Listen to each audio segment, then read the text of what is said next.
Bonjour tout le monde et bienvenue dans Mes Lectures, l'émission qui parle de mes lectures, manga, BD ou comics avec toujours un tout petit peu de spoil. Comme d'habitude, si vous voulez mon avis sur un titre en particulier ou esquiver le spoil d'un titre en particulier, je vous renvoie à la barre YouTube où il y a le chapitrage de chacun des mangas dont je vais parler aujourd'hui.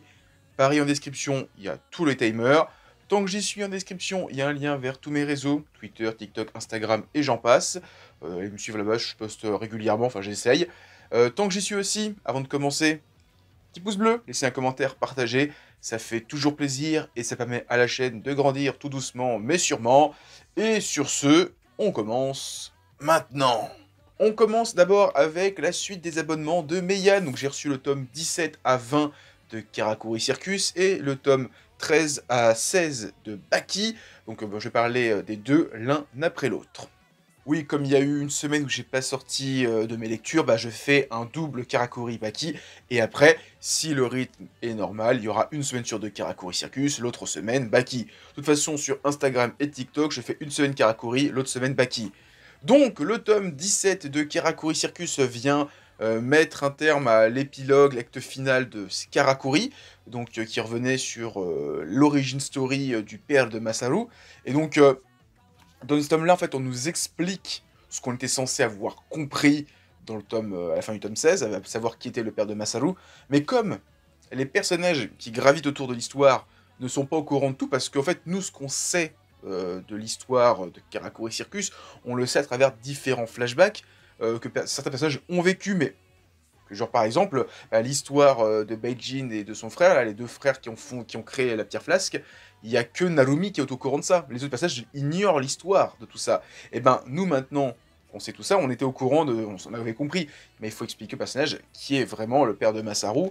Donc on nous fait une redite, et comme ça ceux qui ont un petit peu décroché, qui n'avaient pas compris, bah ils ont compris, on est tous au même niveau d'information, que ce soit nous lecteurs et les personnages de l'œuvre.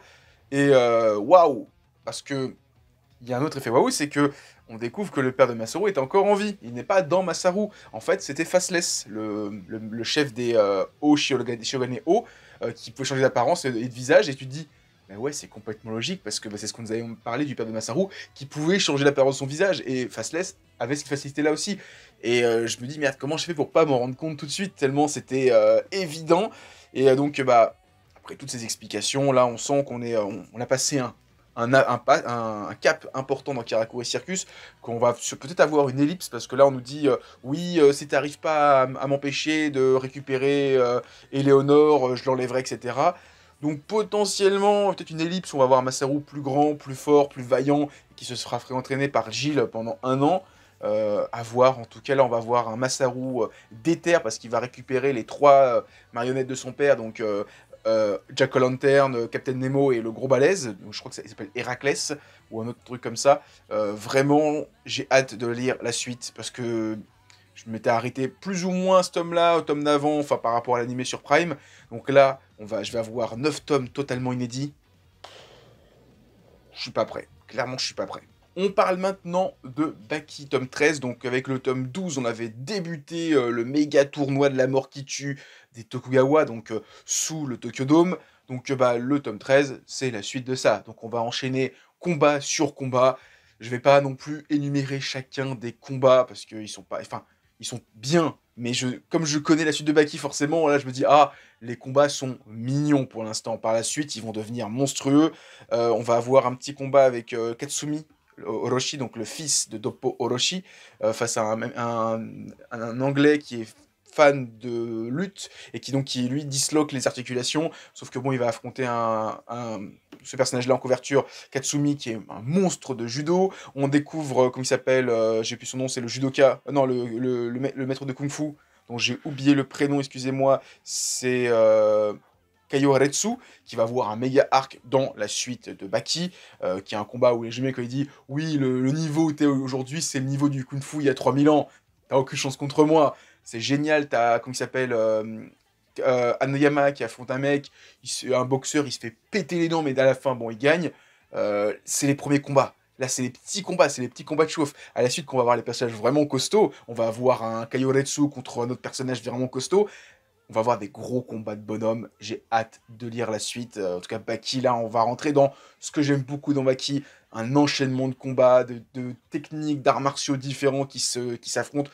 Ce qui a été le truc le plus ouf dans Kengan Ashura, Baki, c'est son père. Voilà.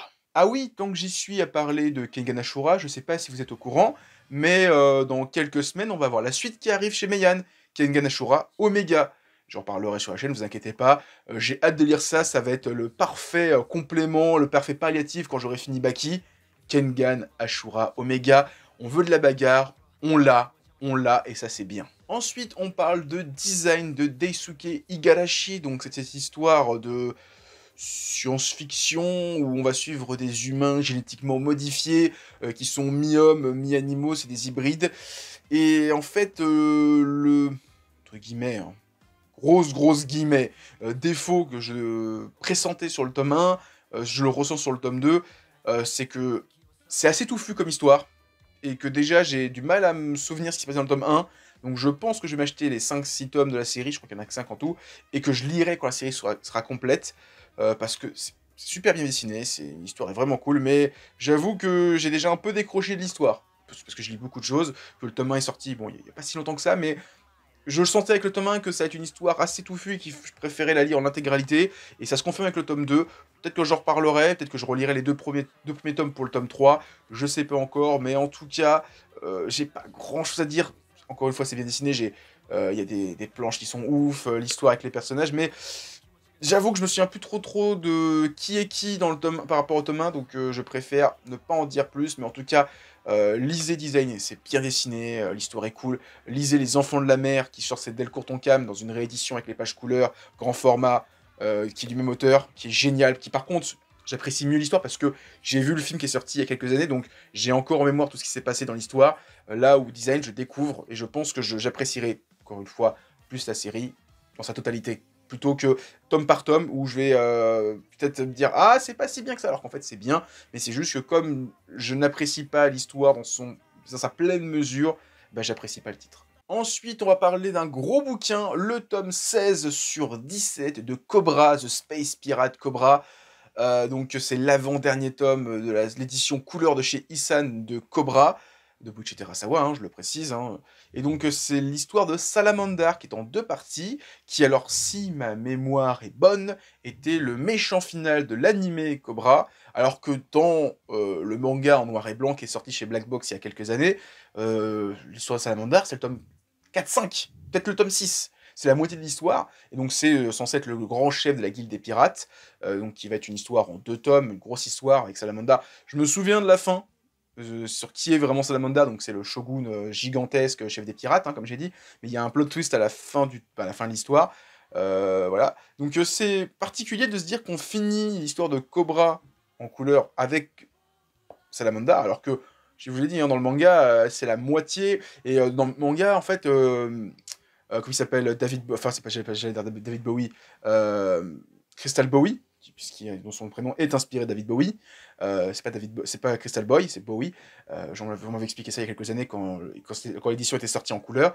Il revient plusieurs fois et on découvre un peu le fait que ça se némésis depuis très longtemps à Cobra, il a lui aussi changé d'apparence, etc. Là où Salamandar, en fait, finalement, c'est un grand méchant, mais un poil osé, finalement, le grand méchant, c'est Crystal Boy. Enfin, bah oui. Et donc, c'est assez particulier de finir l'édition couleur là-dessus, parce que t'as l'impression que c'est lui le grand méchant de l'histoire de Cobra, alors que pas du tout. Et comme encore une fois, dans l'édition noir et blanc, il se passe beaucoup d'autres choses après ça. Voilà, en tout cas, ce tome-là, alors, ça fait longtemps que j'ai pas vu l'histoire de Salamander en noir et blanc, je ne savais pas qu'il se passait des choses aussi dramatiques à certains personnages, notamment un peu le love interest de Cobra qui est laissé pour morte, là, dans ce tome-là. Je sais pas si elle survit. Parce qu'en fait, on voit la peau de son dos accrochée, mais si ça se trouve, elle est encore en vie, parce qu'on n'a pas vu son cadavre. Donc je ne sais pas trop, en tout cas, très content d'arriver à la fin de cette édition. Et bah, c'est bien, c'est que quand ça sera terminé, Cobra, je pourrai commencer les Blackjack, qui va sortir à la fin du mois de juin. On va voir les Blackjack chez Isan. Je crois que ça a fait un tollé par rapport au prix, etc. J'ai envie de me dire, les gars, ça fait 10 ans qu'Isan propose des bouquins à ce prix-là. Pourquoi vous vous réveillez maintenant? Je comprends pas trop. Alors, oui, je suis le premier à le dire que c'est cher, hein. J'avais même parlé l'année dernière quand j'ai rencontré les éditeurs à leur maison d'édition pendant l'été dernier. Est-ce qu'il y aura des éditions PDF, hein, enfin en numérique, pour baisser les prix, pour que les gens puissent avoir le titre, mais pas forcément payer plein pot une édition de luxe. Voilà. Allez voir les réponses dans cette vidéo. En tout cas, moi je suis très content d'avoir la fin de Cobra. Je crois qu'on va avoir Kabuto dans pas longtemps, qui donc sera le dernier titre de Buichi Terasawa à sortir, parce qu'après, bah, tout est sorti chez Isan Manga, normalement. Et Blackjack prochainement, très content. Voilà, en tout cas, on n'a pas fini de parler de Isan Manga sur la chaîne. Ça, c'est sûr. On parle maintenant de Arrête de me chauffer Nagatoro, tome 7, édition Deluxe, parce que moi j'ai envie de voir les petits pieds de Nagatoro, je voulais pas l'avoir en collant. Non, c'est faux, c'est juste que voilà, j'ai commencé la série en les prenant en Deluxe, je vais jusqu'au bout en Deluxe. Donc là, c'est le premier tome de la saison 2 de Nagatoro qui est adapté il y a pas très longtemps sur Crunchyroll. Donc avec la visite au zoo, qui est vraiment toute mignonne, avec une Nagatoro qui... On sent de plus en plus qu'elle a fond sur le héros, mais qu'elle sait pas comment lui dire, et le héros, un peu audacieux quand même, lui proposer un rendez-vous, le moment où les gens se moquent de ses dessins, qui se rebellent un petit peu, on sent que le senpai prend un peu plus de confiance en lui au fur et à mesure qu'il côtoie Nagatoro, c'est vraiment cool. Et encore une fois, hein, ce que je disais dans ma vidéo sur Nagatoro sur le tome 1, plus ça va et moins il y a de fanservice. Hein. Finalement, là, il y a à part un passage où elle lui demande de mettre ses collants, il y a un passage où à un moment Jorah se colle à lui, et donc il sort sa poitrine, il n'y a pas de culotte, il n'y a pas de téton, il n'y a rien. Il y a vraiment le passage des collants, il y a, on va dire, une sorte de fantasme un peu inavoué qui peut être là, genre de juste mettre les collants à une fille. Mais sinon, il se passe rien, on voit pas sa culotte, on voit rien. Par contre, dans les petits bonus qu'il y a dans l'édition de luxe, là, ça va à volo. Hein. J'avoue que là, si vous voulez du fanservice à tir larigot, allez prendre l'édition de luxe, parce que les petits livrets qu'il y a en plus, eux, ils sont bien cochons. On parle maintenant de Fire Force, tome 29, donc qui voit la fin du personnage de Calon dans ce tome-là, si je dis pas de bêtises. On a Arthur qui est second affrontement contre Dragon. J'aime bien la fin du tome où il part s'entraîner, il va jouer juste à Dragon Quest pour battre un dragon et devenir plus fort, dans sa tête, hein, parce qu'il est potentiellement déjà très fort. Donc normalement, il reste 5 tomes avant la fin. Donc là, dans les prochains tomes, on va avoir le combat Arthur-Dragon. Vivement de relire cette dinguerie. Et alors, il y a un des trucs qui m'avait le plus choqué dans Fire Force quand j'ai lu la série il y a un an, que j'ai tout lu d'un coup pour avoir la fin.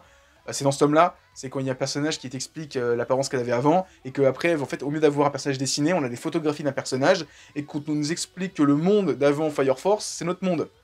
Et là, je me rappelle qu'à l'époque, j'avais vrillé, il y a un petit côté un peu Évangélion, avec le film The End of Evangelion, où il y a un passage où on nous parle d'un autre monde, et en fait, je crois que ces scènes-là, c'était l'auteur, enfin le réalisateur qui a fait filmer des gens dans un cinéma, en train de regarder la première fin d'Evangelion, mais qui était juste en fait une version résumée de la série, avec juste à la fin 30 secondes de scène bonus qui teasait le film The End of Evangelion.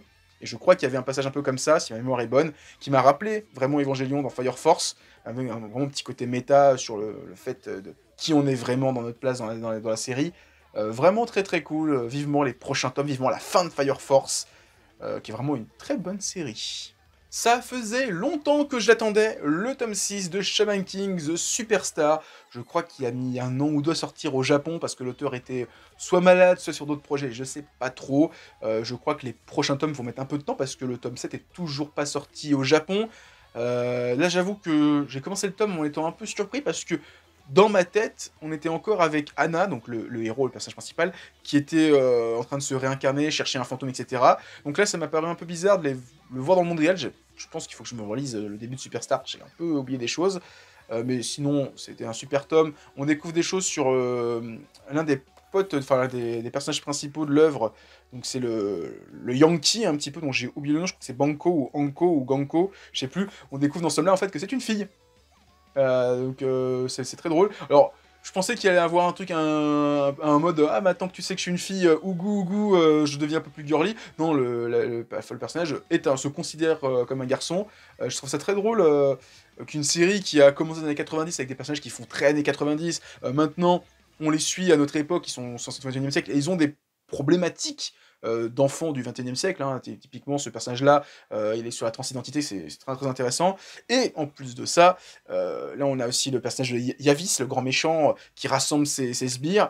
Et c'est le Hiroyuki Takei verse, hein, parce que je crois qu'on l'a déjà vu dans les précédents tomes, mais on a Ultimo qui revient, on a le personnage principal de Ultimo et Ultimo, enfin, le mec qui contrôlait Ultimo et Ultimo qui sont dans ce tome-là, qui ont changé d'apparence, cette fois maintenant c'est censé être Suzaku, l'oiseau vermillon, etc. Donc par rapport à l'histoire chinoise, je crois qu'il y a un personnage qui apparaissait dans Red Crimson aussi, si ma mémoire est bonne, il faut que je relise Red Crimson. Et donc, comme je disais, il y avait aussi la petite fille Bouddha qu'on avait vue sur la couverture du tome précédent, qui était un personnage qui avait été créé il y a très très longtemps par Hiroyuki Takei avant Shaman King. Et donc c'est marrant de voir toutes les œuvres de Takei se réunir dans Superstar avec des passages un peu différents. Est-ce qu'on verra le héros comment ça s'appelle ce manga sur le BTP, où le héros a des mains de tractopelle? Ça serait vraiment cool. Voilà, en tout cas, très content de Superstar, toujours aussi sympathique à lire.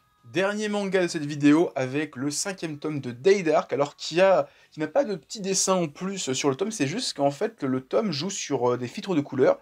C'est qu'en fait les personnages derrière ont un petit effet orangé avec le bleu en plus, donc orange et bleu ça fait du noir, ce qui fait qu'on a des personnages avec leur visage de base, mais quand on retire en fait on voit ce qu'il y a en dessous.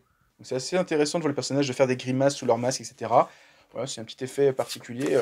Encore une fois, très content que Soleil propose ce genre de petite dinguerie sur l'édition de Day Dark, malgré un prix bon, qui rebute beaucoup de gens, et ça je le concède. Donc Day Dark, on avait fini le tome sur les personnages principaux qui allaient rejoindre le bureau de l'ombre, je sais plus comment ça s'appelle, Obscura, ça pour récupérer leurs armes, etc., pour faire en sorte que le sac à dos de Zango Zaha puisse être réparé.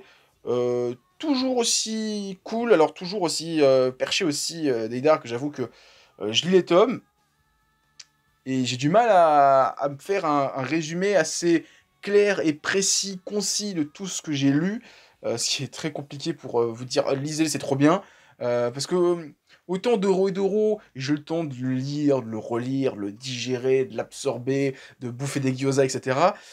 Autant Day Dark, j'ai pas encore mangé assez de spaghetti boulettes de bœuf pour bien assimiler toute l'œuvre.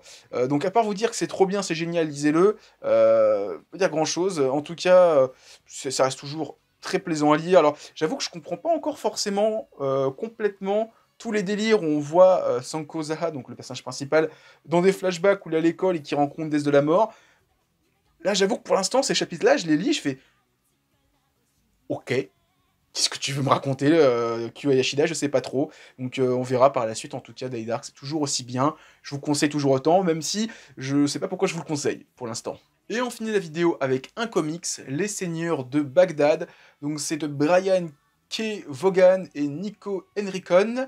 Et donc c'est un titre de la 3e vague de Urban Nomad, donc, qui est donc l'édition petit format, petit prix de Urban Comics, donc l'éditeur notamment de tout ce qui est DC Comics.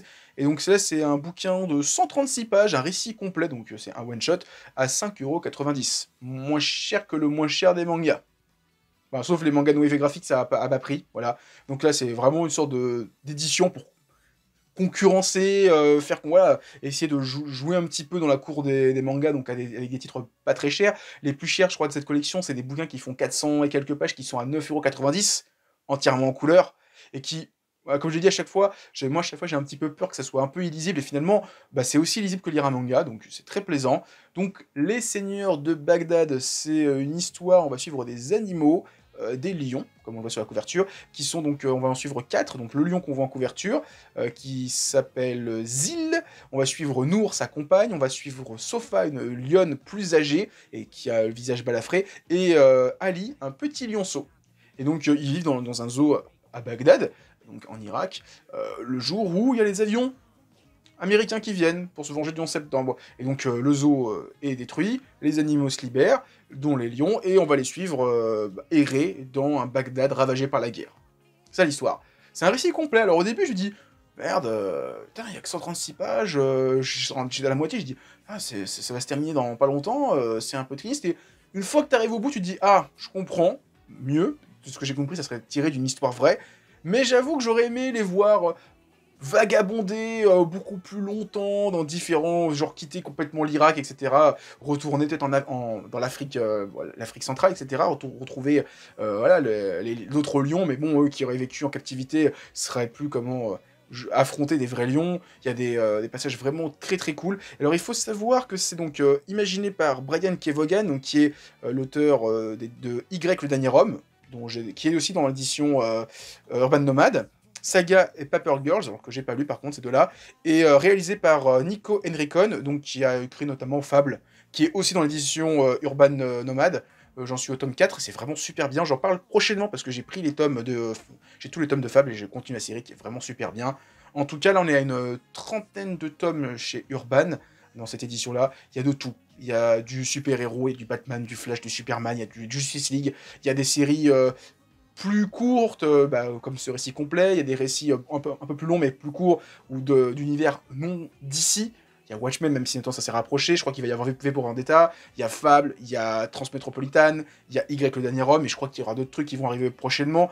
En tout cas, si vous voulez chercher des petits comics sympathiques, penchez-vous sur tout ce qu'il y a dans Urban Nomad, il y a quand même pas mal de choses, et pour à chaque fois 80 €, vous avez une dizaine de comics plutôt qualitatifs. Il y a des trucs que j'ai déjà en grand format, donc je ne reprends pas, mais j'avoue que des fois je me dis, ah, si je les avais pas pris, je les aurais pris dans cette édition-là, parce que vraiment ça vaut le coup, rien que pour le budget. Voilà, c'était ma vidéo, mes lectures, j'espère que vous l'avez apprécié. Si c'est le cas, pouce bleu, laissez un commentaire, partagez, ça fait toujours plaisir. En description, vous avez un lien vers tous mes réseaux, Twitter, TikTok, Instagram et j'en passe. Et sur ce, moi je vous dis à plus, et continuez à lire des mangas. Allez, ciao tout le monde!